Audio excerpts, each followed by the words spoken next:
Hallelujah.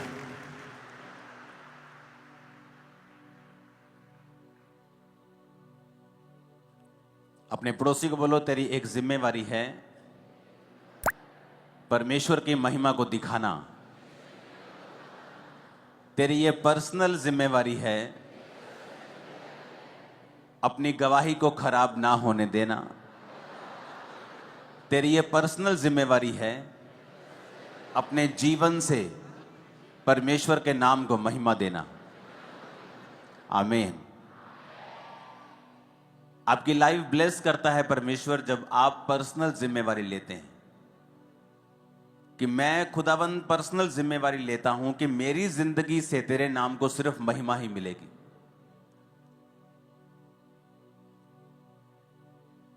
जब आप अपने काम पर हैं, आप चोरी नहीं करते, ये एक पर्सनल महिमा है खुदावंद को देना कि ये क्रिश्चियन है इसलिए चोरी नहीं करता, परमेश्वर के नाम को महिमा मिलती है। आप अपने मोहल्ले में हैं, आप बाकियों की तरह चुगली नहीं करती, आपको नहीं इंटरेस्ट कि दूसरे के घर में क्या हो रहा है, आपको इंटरेस्ट है कि आज मैंने प्रार्थना की है कि नहीं की, आज मैंने बाइबल पढ़ी है कि नहीं पढ़ी, आज मेरे बेटे ने, मेरी बेटी ने, मेरे हस्बैंड ने परमेश्वर में समय बिताया है कि नहीं बिताया। आपको पता है कि अगर आप भी उनके जैसा ही करेंगे तो ये परमेश्वर की महिमा नहीं होगी। और जब आपकी जिंदगी से, पर्सनल जिंदगी से प्रभु की महिमा नहीं होती, वो आपको नहीं बढ़ाता।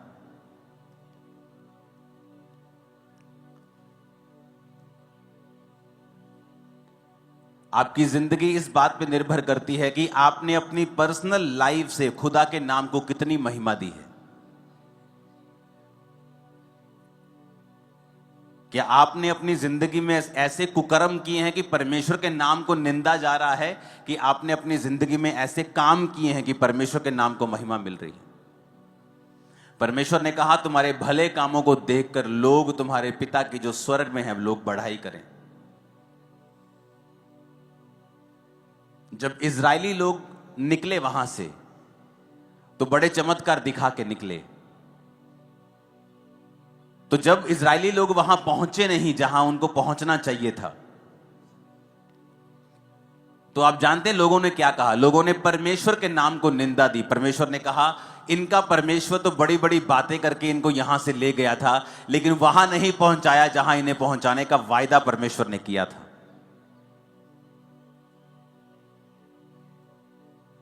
और वचन में क्या लिखा है कि इसके कारण परमेश्वर की निंदा हुई अन्य जातियों में। अन्य जातियों ने यह नहीं देखा कि अगर वो इजरायली नहीं पहुंचे कनान में तो उसका कारण, वो कारण नहीं ढूंढा उनको नहीं पता कि वो व्यभिचार के कारण नहीं पहुंचे, वो मूसा के खिलाफ कुड़कुड़ा के वहां नहीं पहुंचे, वो उन्होंने मूर्ति पूजा की इसलिए वहां, वो उन्होंने कुछ नहीं देखा। उन्होंने सिर्फ यही देखा कि ये वहां पर नहीं पहुंचे क्योंकि परमेश्वर ने पहुंचा नहीं पाया। और बाइबल कहती है अन्य जातियों ने परमेश्वर के नाम की निंदा की। आपके कारण अगर परमेश्वर के नाम को महिमा मिलेगी, परमेश्वर आपको पब्लिकली रिवॉर्ड करेगा और बढ़ाएगा। और अगर आपके कारण परमेश्वर के नाम को निंदा मिलेगी, अगर उसको महिमा मिलेगी वो आपको बढ़ाएगा, अगर उसको निंदा मिलेगी वो आपको बढ़ाएगा नहीं, वो आपको घटाएगा। और यह शुरुआत होती है छोटे लेवल से। जब आपको कोई नहीं देख रहा और फिर भी आप परमेश्वर में वफादार हैं, तो परमेश्वर आपको आगे लेके जाता है। उस चोरी को, उस व्यभिचार को कोई नहीं देख रहा, किसी को मालूम नहीं होगा, लेकिन परमेश्वर को मालूम होगा, जो बढ़ाने और घटाने वाला परमेश्वर है। जो ये कहता है मैं ही मरहम लगाता हूं, मैं ही घायल करता हूं, मैं ही पट्टी बांधता हूं, मैं ही मारता हूं, मैं ही जिलाता हूं। रोमियो 2 उसकी 24 आयत में आप स्क्रीन पर देखेंगे, सिर्फ नोट करेंगे और पढ़ेंगे घर जाके इसको। क्योंकि तुम्हारे कारण अन्य जातियों में परमेश्वर के नाम की निंदा की जाती है। इसमें परमेश्वर कंप्लेंट करता है कि तुम्हारे कारण। परमेश्वर ने यह नहीं कहा मेरे कारण या शैतान के कारण कि शैतान कर रहा है। परमेश्वर ने कहा नहीं, तुम्हारे कारण परमेश्वर की निंदा की जाती है अन्य जातियों में। वचन में लिखा है, जब आप न्यायियों 6 उसकी 1 से 6 आयत पढ़ते हैं, तब इजरायलियों ने यहोवा की दृष्टि में बुरा किया। इसलिए यहोवा ने उन्हें मिद्यानियों के वश में 7 वर्ष तक रखा और मिद्यानी इजराइलियों पर प्रबल हो गए। और मिद्यानियों के डर के मारे इजराइलियों ने पहाड़ों के गहरे खड्डों और गुफाओं और किलों में अपने निवास बना लिए। जब जब इजरायली बीज बोते तब तक मिद्यानी, अमालेकी और पूर्वी लोग चढ़ाई करके सब कुछ खत्म कर देते थे। अब अज्जा तक छावनी डाल डालकर भूमि की उपज नष्ट कर डालते थे और इजरायलियों के लिए ना तो भोजन वस्तु, ना भेड़ बकरी, ना गाय बैल, ना गधा छोड़ते थे। 6 आयत में लिखा, मिद्यानियों के कारण इजरायली बड़ी दुर्दशा में पड़ गए। तब इजरायलियों ने यहोवा की दुहाई दी। और पहली लाइन में फिर पढ़ेंगे, इजरायलियों ने यहोवा की दृष्टि में बुरा किया, इसलिए यहोवा ने उन्हें मिद्यानियों के वश में 7 वर्ष तक रखा। अब यहां शैतान प्रबल नहीं हुआ उनके ऊपर। यहां कहीं नहीं लिखा कि शैतान ने उनको अपने वश में कर लिया। परमेश्वर ने कहा वो परमेश्वर से मुड़ गए और इजरायलियों ने पाप किया, इसलिए परमेश्वर ने उन्हें मिद्यानियों के यानी उनके दुश्मन के वश में 7 वर्ष तक रखा। इसलिए नहीं कि शैतान भारी था। मैं आपको बताना चाहता हूं कि जब आप मौका देंगे शैतान को, अन्य जातियां खुश होंगी। नहीं तो अन्य जातियों के पास 0.11%, 0.0001% भी पावर नहीं है आपके ऊपर रेन करने की, आपके ऊपर चढ़ने की। मैं आपको बताता हूं, आप परमेश्वर के दास और दासियां हैं। उसके बेटे और बेटे किसी की औकात नहीं है आपको छू जाए। मैं आपको बता रहा हूं।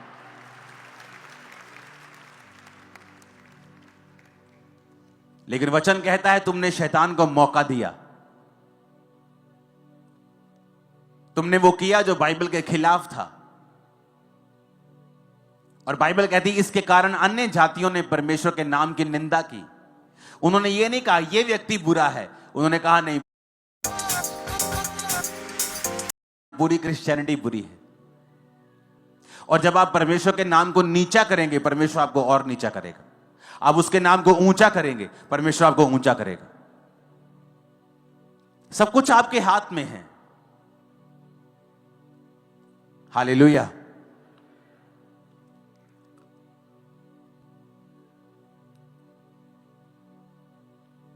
तब क्या हुआ? 7 आयत में लिखा है, न्यायियों 10 उसकी 6 से 10 जब आप पढ़ते हैं, 6 में लिखा जब इजरायलियों ने यहोवा की दृष्टि में फिर बुरा किया, तो 7 आयत में लिखा है यहोवा का क्रोध इजराइल पर भड़का और उन्हें पलिश्तियों और अमोनियों के अधीन कर दिया। पूरी बाइबल आप पढ़ के देखो, जब जब इजरायलियों ने बुरा किया, परमेश्वर ने उन्हें दुश्मन के वश में कर दिया। एक सताव होता है आपको बढ़ाने के लिए होता है, एक होता है कि आप अपनी गलतियों की वजह से उस चीज में पड़ते हैं। और यहां पर अगर आप बाइबल में पूरी बाइबल को ध्यान से पढ़ेंगे तो वचन में लिखा है कि हमेशा इजरायली फंसते थे अपने पाप के कारण, और फिर परमेश्वर की दुहाई देते थे। परमेश्वर उन्हें फिर छुड़ाता था, फिर वो परमेश्वर में बिगड़ जाते थे, फिर वो दुश्मन के वश में चले जाते थे, फिर परमेश्वर की दुहाई देते थे और फिर परमेश्वर ने छुड़ाता था। ऐसा चलता रहा कितने 100 सालों तक। जबकि ऐसा करने के लिए आप नहीं बुलाए गए हैं। आप बुलाए गए हैं, बाइबल कहती है, परमेश्वर के गुणों को दिखाने के लिए, परमेश्वर की ग्लोरी को दिखाने के लिए, उसके गुणों को दिखाने के लिए, उसकी पावर को दिखाने के लिए। आपके बच्चे बेस्ट पोजीशंस के ऊपर होंगे और उसकी ग्लोरी होगी। मैं आपको बता रहा हूं, आप जब खुदा के साथ वफादार होंगे, जहां दूसरे लोगों के बच्चे नहीं पहुंच पाए, आपके बच्चे उससे भी अधिक बड़ी पोजीशन में होंगे, जबकि आप फाइनेंशियली उनसे कहीं नीचे थे। मैं आपको बता रहा हूं, परमेश्वर दिखाएगा आपको कि उसने आपको चुना है। और अगर आप उसकी महिमा करेंगे, अगर आप परमेश्वर के नाम को ऊंचा करेंगे, अगर आप पर्सनल जिम्मेवारी के साथ परमेश्वर के नाम की महिमा करेंगे, वो आपको बढ़ाएगा। हालेलुया। बाइबल कहती है सैमसन को भी इसीलिए चुना गया था, एक माइटी मैन ऑफ गॉड जिसे चुना गया परमेश्वर ने पलिश्तियों के हाथ से इजरायलियों को छुड़ाने के लिए। पर वचन कहता है उसकी एक कमी थी, औरतों के पास जाना, वैश्याओं के पास जाना, उसकी कमी थी। और वचन कहता है उस कमी के कारण उसने अपना भेद औरत को बताया, उसने उसके सारे बालों को जिसमें उसकी पावर थी काट दिया। और जब फिर पलिश्ती उस पर कब्जा करने के लिए आए, उसने सोचा अभी भी मैं ऐसे लटों को झटकाऊंगा और ऐसे ही परमेश्वर का आत्मा उस पर उतरेगा। तो वचन कहता है आत्मा उतरा नहीं और उसने सैमसंग को वश में करके उसकी आंखों को नोच लिया।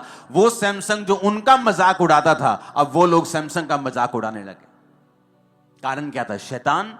अरे शैतान तो लोगों को छू भी नहीं सकता, हम लोगों को शैतान तो टच भी नहीं कर सकता। बाइबल कहती है वो तो हमारे पांव की जूती के नीचे है। हमें लताड़ने का परमेश्वर ने अधिकार दिया है, डांटने का अधिकार दिया है, निकालने का अधिकार दिया है। शैतान आपकी लाइफ में कुछ नहीं कर सकता। लेकिन यहां पर सैमसंग ने मौका दिया और वचन कहता है उसके बाद सैमसंग की बेइज्जती हुई। सैमसंग की सारी चीजें जो उनके खिलाफ चलनी चाहिए थी, अब सैमसंग के खिलाफ चल रही थी। पाप के जो परिणाम है वो भयानक है हमेशा। इसलिए कलीसिया को बताया जाता है, उस समय कलीसिया को गुस्सा लगता है, लोगों को गुस्सा लगता है, लेकिन उनको बताया जाता है कि जो तुम कर रहे हो इसका परिणाम भयानक है, इसका परिणाम अच्छा नहीं है। तो हमें अभी सुधर जाना चाहिए ताकि बाद में अन्य जातियों में भी परमेश्वर के नाम की निंदा ना हो। जब इस अगस्त में लास्ट अगस्त जो निकला, मेरे 20 साल परमेश्वर में पूरे हुए। और एक बात मैं अपनी आत्मा में मैं जानता था कि मेरा एक सेकंड साइकिल अब शुरू होगा। जिस तरह से पहले साल 2004 में हुआ था, उसी तरह की कुछ ऐसी चीजों को मैं फेस कर रहा था 2024 के अगस्त से। मुझे मालूम था कि ये शारीरिक नहीं है, ये स्पिरिचुअल है। मुझे मालूम था कि ये वही फाइट शैतान मुझे देने की कोशिश कर रहा है जो मुझे 2004 में फील होती थी। मैं पहले वाले स्थान में चला गया, 2004 वाले स्थान में, जब चारों ओर फाइट्स थी। लेकिन मैं आपको बता रहा हूं, उन दिनों में प्रार्थना से, फास्टिंग से, फिर वही चीजें, फिर वही प्रार्थना, फिर उसी तरह, मैं नहीं जानता अपनी लाइफ में 2004 में जब मैं परमेश्वर में आया और जब मैं परमेश्वर की प्रेजेंस में जाता था तो मेरे हमेशा आंसू निकलते थे। हमेशा अगर मैं परमेश्वर की प्रेजेंस में 10 बार जा रहा हूं तो 10 बार मेरे आंसू निकलते थे। वो मेरी लाइफ की सिचुएशन ऐसी थी। और वही चीज मैंने महसूस की 2024 में कि जब भी मैं परमेश्वर की प्रेजेंस में जा रहा हूं, मैं अजीब तरीके के साथ परमेश्वर के सामने दुहाई दे रहा हूं। लेकिन खुदाबंद जब आपको ऐसी परीक्षाओं में डालता है, वो एक्चुअली आपको बढ़ाने के लिए होती है। जब मैं इस बार वापसी आ रहा था मेलबर्न से दिल्ली की फ्लाइट में, तो मुझे नींद नहीं आ रही थी। मुझे मालूम था मुझे नींद नहीं आएगी। ये 12 घंटे की फ्लाइट में मैं 9 घंटे प्रेयर में था। जाते वक्त अलग था माहौल, लेकिन आते वक्त मैं टोटल प्रार्थना में था। तो जब मैं प्रेयर कर रहा था तो परमेश्वर ने मुझे विजन्स देने स्टार्ट किए। और मैं आपको बताऊंगा आने वाले समय में जो खुदा ने विजन दिया है वो इतना ग्लोरियस है और इतना महान है। और इस चर्च को, इस सेवकाई को, और इस विजन को और इस मिशन को परमेश्वर वहां जाके खड़ा कर देगा जहां पर बड़े बड़े मिशंस को आप देखते हो, उनकी कैटेगरी में परमेश्वर हमें खड़ा करने वाला है। मैं आपको बता रहा हूं क्योंकि वो चीजें मैंने निकाल ली, वो समय मैंने निकाल लिया। प्रार्थना में, उपवास में, आंसुओं के साथ प्रार्थना करते हुए मुझे मालूम था कि जो मैं जिस चीज से मैं गुजर रहा हूं, मैंने कोई गलत काम नहीं किया, लेकिन मैं निकल रहा हूं। लेकिन जब परमेश्वर ने मुझे विजन देना स्टार्ट किया, मुझे बताना स्टार्ट किया, और मैं प्रार्थना में था। और इसलिए नहीं कि परमेश्वर क्यों हो रहा है, कैसे हो रहा है, मैं ऐसे कभी प्रार्थना नहीं, बस जस्ट परमेश्वर की प्रेजेंस में आप बाइबल पढ़ रहे हैं, आप प्रार्थना कर रहे हैं, और परमेश्वर ने सारी चीजों को जाहिर करना शुरू किया। वो ग्रेट काम करने वाला है हमारे बीच में, एक ऐसा लेवल जो कभी सोचा नहीं जा सकता, जो एक ड्रीम होगा लोगों के लिए, जिसमें परमेश्वर हमें लेके जाने वाला है दिनों, महीनों में, अब हफ्तों में। मैं आपको बता दूंगा ये पॉसिबल है अगर आप अपनी पर्सनल लाइफ से परमेश्वर की महिमा करेंगे तो।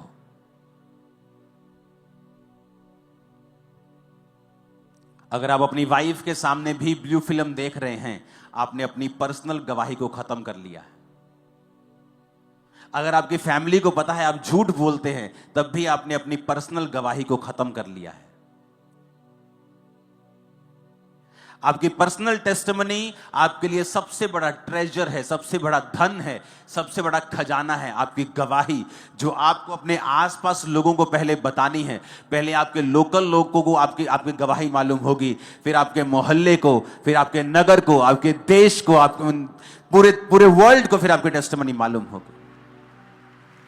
लेकिन शुरुआत आपके घर से होगी। आपके आसपास के लोगों से होगी कि आप कैसे हैं।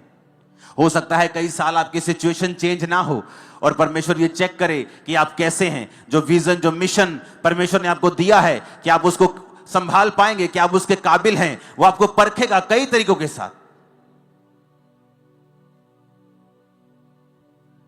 और मैं लोगों को एक मैसेज देना चाहता हूं जो परमेश्वर ने आज अभी इस मीटिंग में आने से पहले मुझे दिया है। जिन लोगों को लगता है कि परमेश्वर के नाम को ऐसा बोला जा रहा है किसी व्यक्ति के कारण या किसी के कारण, उनको एक वचन जो परमेश्वर ने मुझे दिया मैं आपको देना चाहता हूं। यहोजकेल 36 उसकी 23 हम सब पढ़ेंगे भी, सब स्क्रीन पर भी देखेंगे, सब बाइबल की ओर भी देखेंगे अगर बाइबल आपके पास है तो। परमेश्वर कहता है, मैं अपने बड़े नाम को पवित्र ठहराऊंगा। जो जातियों में अपवित्र ठहराया गया, जिसे तुमने उनके बीच अपवित्र किया, और जब मैं उनकी दृष्टि में तुम्हारे बीच पवित्र ठहरूंगा, तब वे जातियां जान लेंगी कि मैं यहोवा हूं। परमेश्वर यहोवा की यही वाणी है। परमेश्वर की आत्मा ने कहा, आने वाले दिनों में ऐसे कार्य होंगे, ऐसे काम होंगे कि ये पूरी जातियां परमेश्वर को पवित्र ठहराने लग जाएंगी, और खुदा अपने आप को खुद पवित्र ठहराएगा, और क्रिश्चियनिटी की नाम की बल्ले बल्ले होगी और ऊंचाई आप देखेंगे इसके। और आमीन ऊंचा चाहिए चर्च। ये होगा अब।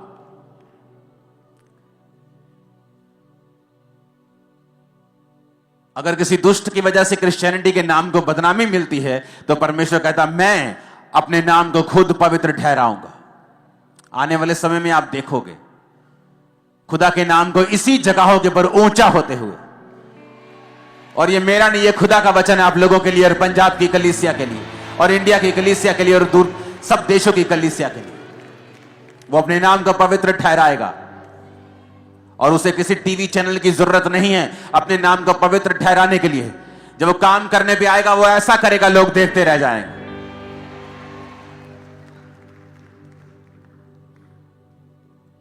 और परमेश्वर कहता है, जातियां जान लेंगी कि मैं यहोवा हूं।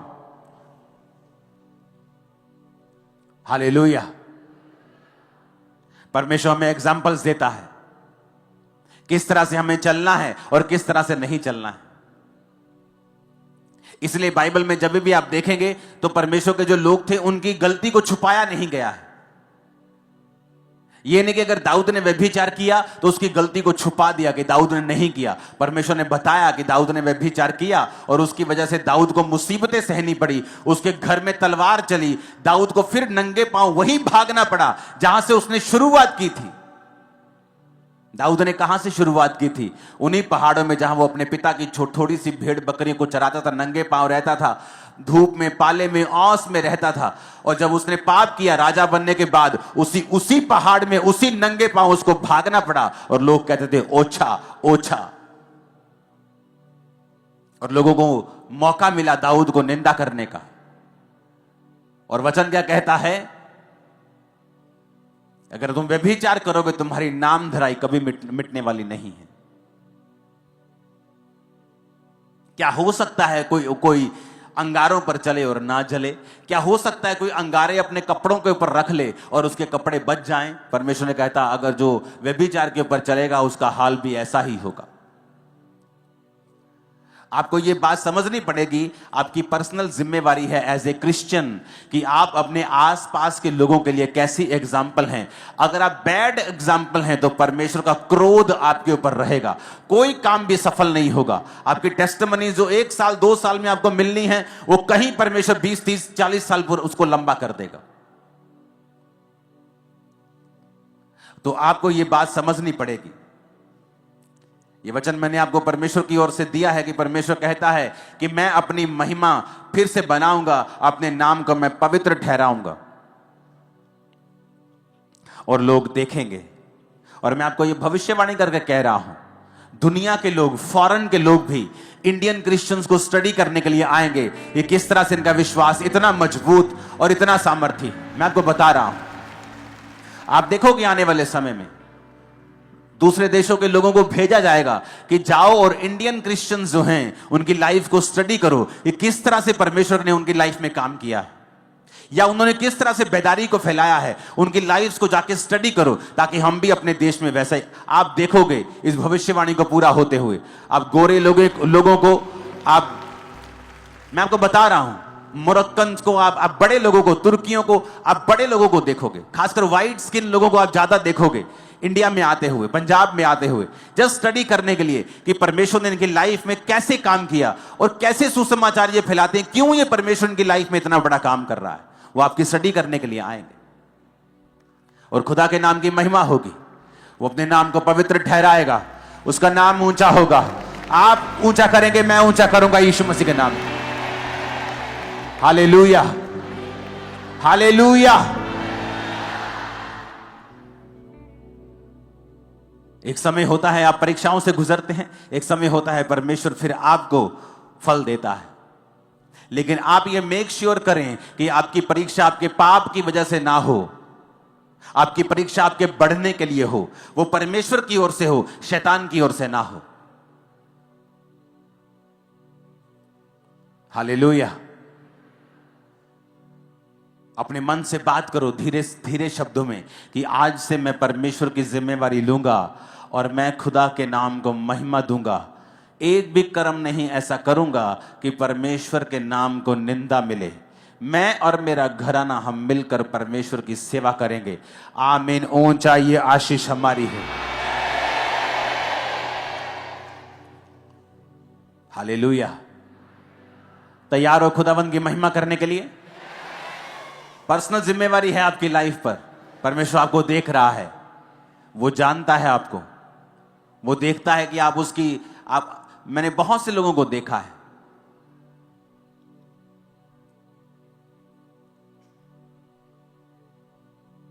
आपका जो मन है वो परमेश्वर से लगा होना चाहिए। अगर आपका मन प्रभु से लगा हुआ है, जब आप चर्च में नहीं हैं या फायर एटमॉस्फेयर में नहीं हैं, आप वर्शिप के माहौल में नहीं है, जस्ट अपने वर्क प्लेस पे हैं, कहीं घूम रहे हैं, कहीं जा रहे हैं, अगर आपके मन में हमेशा परमेश्वर के साथ आप जुड़े हुए हैं, आपको मालूम होगा क्या गलत है और क्या सही है। मुझे ये नहीं करना है, मुझे ये करना है। बाइबल कहती जब आप पाप करते हैं छोटा सा, आपका विवेक निर्बल हो जाता है। क्या हो जाता है? कमजोर हो जाता है। आप छोटे छोटे पाप करते हैं ना, और ऐसे पाप करते हैं आपको मालूम होता है कि ये पाप है, धीरे धीरे वो पाप आपकी लाइफ में रेगुलर हो जाता है। अगर आपके शरीर को थकावट हो जाए एक दिन तो बहुत महसूस होती है, लेकिन जब लगातार वो चलती जाती है आप हैबिचुअल हो जाते हैं कि ये प्रॉब्लम आपकी लाइफ में है। जब एक व्यक्ति छोटे छोटे पाप करता है, आंखों का पाप, व्यभिचार, कुछ मोबाइल पे देख लिया, कुछ गलत काम कर लिया, उसका विवेक निर्बल हो जाता है। जब आप निर्बल हो जाते हैं, तब अगर आप अपनी निर्बलता का इलाज ना करें तो आप मर जाते हैं। और जब विवेक मर जाता है, मैं आपको बता रहा हूं, वो अगर वो पाप भी करेगा, उसका विवेक उसे दोषी नहीं ठहराता। पता है क्यों? क्योंकि उसका विवेक मरा हुआ है। एक मरा हुआ बंदा इल्जाम नहीं लगा सकता। एक मरा हुआ व्यक्ति नहीं कह सकता ओ तेरे मुंह पे दाग लगा हुआ है, ओ तेरे कपड़ों पे दाग है। मरा हुआ व्यक्ति नहीं कह सकता। जब पाप कर करके विवेक को खत्म ही कर लिया, विवेक मार ही लिया, तो विवेक दोषी क्यों ठहराएगा फिर आपको? फिर विवेक आपको दोषी नहीं ठहराएगा, क्योंकि आपका विवेक तो मरा हुआ है। अगर मरा हुआ ना होता तो इतने बड़े बड़े आप काम ना करते। कितने मेरी बातों को समझ रहे हैं? आप प्रभु में सही चल रहे होते हैं, आप कुछ गलत करते हैं, हल्का सा भी आपके अंदर गिल्टी की भावना आती है। कितने मेरी बात को समझ रहे हैं? चाहे आप थोड़ा सा डांट भी नहीं किसी, आपके अंदर गिल्टी की भावना आती, गिल्टी फील होता है। लेकिन कईयों को नहीं होता है। क्यों? क्योंकि वो अपने विवेक को निर्बल कर करके विवेक को मार चुके हैं, डेड कर चुके हैं, डेथ हो गई है विवेक की। अब वो कुछ भी कर रहे हैं क्योंकि उनका विवेक उन्हें दोषी कहते हैं। विवेक दोषी नहीं ठहराता तो आप दोषी नहीं। बाइबल ऐसा नहीं कहती। बाइबल कहती है वचन तुम्हें दोषी ठहराता है, सिर्फ विवेक नहीं। अगर वचन तुम्हें दोषी ठहराता है तो तुम दोषी हो। अगर तुम्हारा विवेक मर ही चुका है तो वो तुम्हें दोषी कैसे ठहराएगा, क्योंकि तुमने उसे खत्म कर दिया है पाप कर करके। हालेलुया।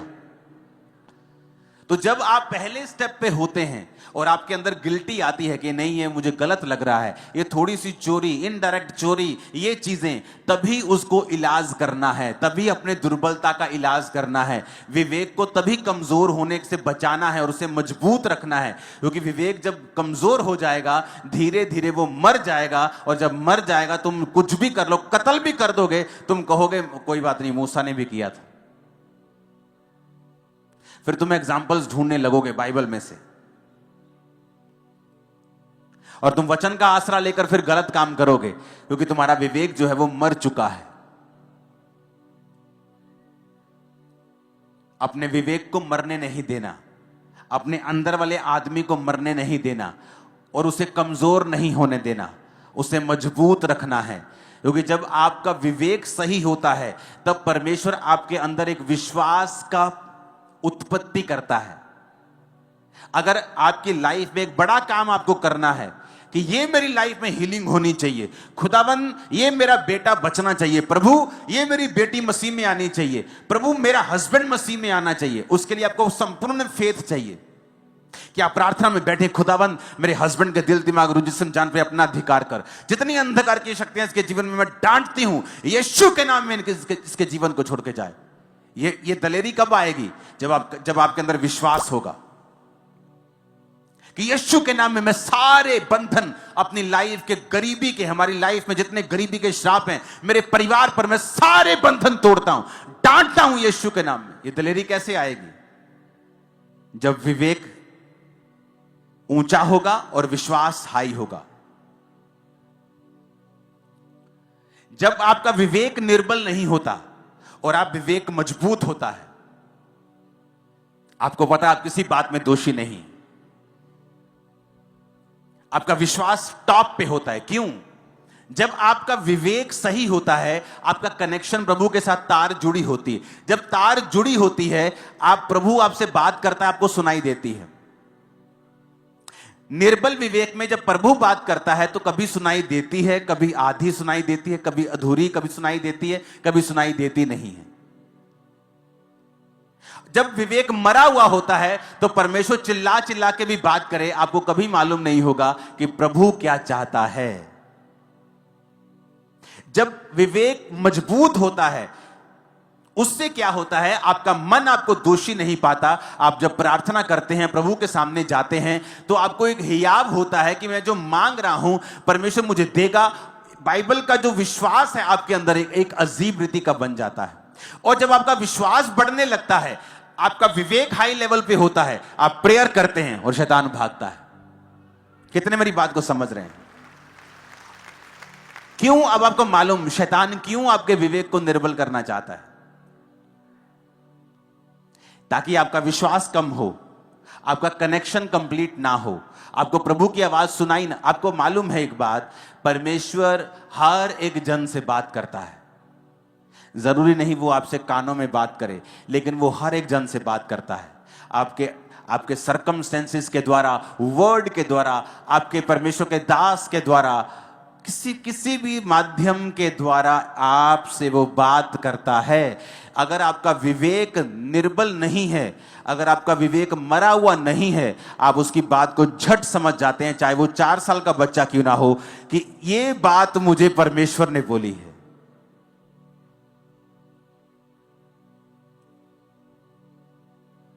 हो सकता है आप बीमार हो क्योंकि आप ज्यादा पानी ना पीते हो, कम पानी पी रहे हो, आपकी बॉडी में पानी की कमी हो, और एक 4 साल का बच्चा आपको बोले मम्मा रोज पानी पिया करो, ज्यादा पानी पिया करो, और आपको नहीं मालूम वो प्रभु ने बात की है आपसे। क्योंकि आपका विवेक अगर मजबूत है तो परमेश्वर पत्थर को भी इस्तेमाल कर सकता है, बच्चे को भी कर सकता है, आपके दास को कर सकता है। वो किसी भी चीज को आपको बताने के लिए और बढ़ाने के लिए इस्तेमाल कर सकता है। कितने मेरी बात को समझ रहे हैं? और शैतान क्या करता है, वो आपको एक छोटा सा पाप देके आपके विवेक को निर्बल करता है और मार देता है, ताकि प्रभु चाहे चिल्लाए भी आपको कभी समझ नहीं आएगी प्रभु क्या चाहता है। अपने विवेक को जीवित रखें और फिर देखें ये जर्नी कितनी एक्साइटमेंट से भरी हुई है, आशीषों से भरी हुई है। सताव है लेकिन बरकतें बहुत बड़ी हैं। परीक्षा है लेकिन महिमा परीक्षा से कहीं अधिक बड़ी है। और सबसे बड़ी बात, अनंत जीवन कहीं अधिक बड़ा है। जहां इस देश के, दुनिया के बड़े बड़े राजे वहां पहुंच नहीं पाएंगे, बड़ी बड़ी पदवियों के ऊपर बैठने वाले उस अनंत जीवन तक नहीं पहुंच पाएंगे जहां आप और मैं पहुंच पाएंगे। हालेलुया। अपने पड़ोसी को बोलो, अपने अंदर वाले आदमी को, औरतें बोले अपनी अंदर वाली औरत को मरने नहीं देना है, कमजोर नहीं होने देना है, अपने विवेक को जीवित रखना है, मजबूत रखना है। ऊंची आवाज में आमीन खड़काओ जरा, ऊंची आवाज। हालेलुया। तो आपको यह बात समझनी पड़ेगी कि आपके ऊपर एक पर्सनल जिम्मेवारी है परमेश्वर का नाम महिमा देने की, उसके नाम को फैलाने की। आप फेल नहीं हो सकते। मैंने कहा आप फेल नहीं हो सकते। बाइबल बहुत सख्त है, उसमें तो लिखा है जो परमेश्वर की सेवा करने वाला है वो निंदा से परे होना चाहिए, उसका आंचल साफ होना चाहिए, नहीं तो वो पास्टर की कुर्सी पर नहीं बैठ सकता है। वचन तो इतना सख्त है कि आप सोच भी नहीं सकते। कई मामलों में आपको परमेश्वर में चलना होगा, बढ़ना होगा। दुनिया में क्या हो रहा है, लोग क्या कर रहे हैं, भूल जाओ, अपनी लाइफ देखो आपको क्या करना है। दुनिया के साथ क्या हो रहा है, लगातार फोन पे जुड़े रहते हो तुम लोग, छोड़ दो, अपनी लाइफ को चेक करो। वो शैतान किसी का सगा नहीं है, अगर वो एक के साथ कर सकता है दूसरे के साथ भी कर सकता है। अपने आप को चेक करो, अपने आप को बढ़ाओ, अपने परिवार का ध्यान रखो, अपनी स्पिरिचुअल लाइफ का ध्यान रखो, अपनी संगति का ध्यान रखो। मुझे क्या करना है, अपने हाथों को उठाओ। सब पंजाब की कलीसियाओं के लिए हम प्रार्थना करेंगे। और याद रखो, शैतान किसी के साथ कुछ करता है लेकिन खुदा की सेवकाइयों को कोई फर्क नहीं पड़ेगा।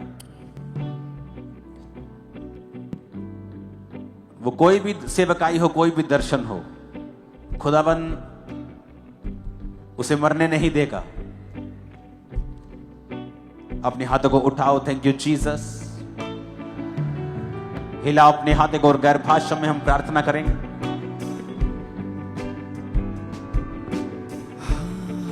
हालेलुया,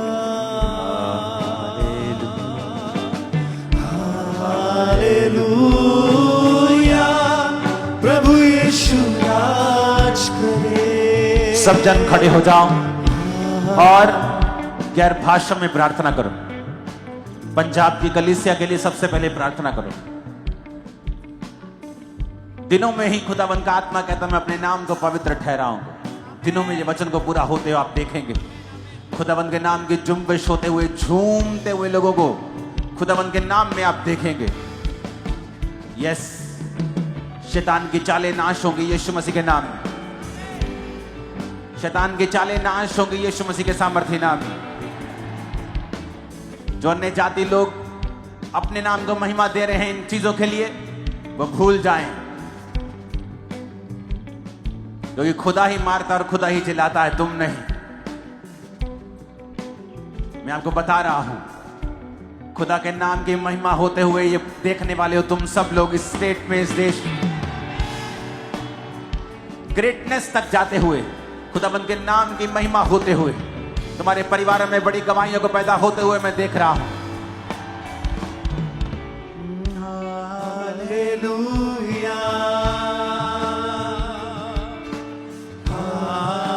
हालेलुया, प्रभु यीशु राज करे। हालेलुया,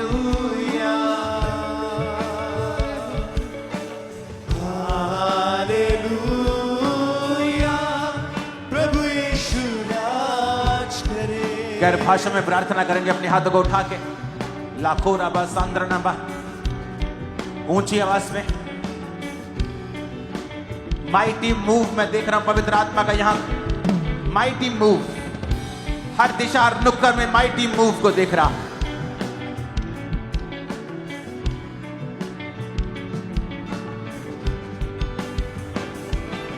खुदावंत की आत्मा को जुम्बिश होते हुए देख रहा हूं सब तरफ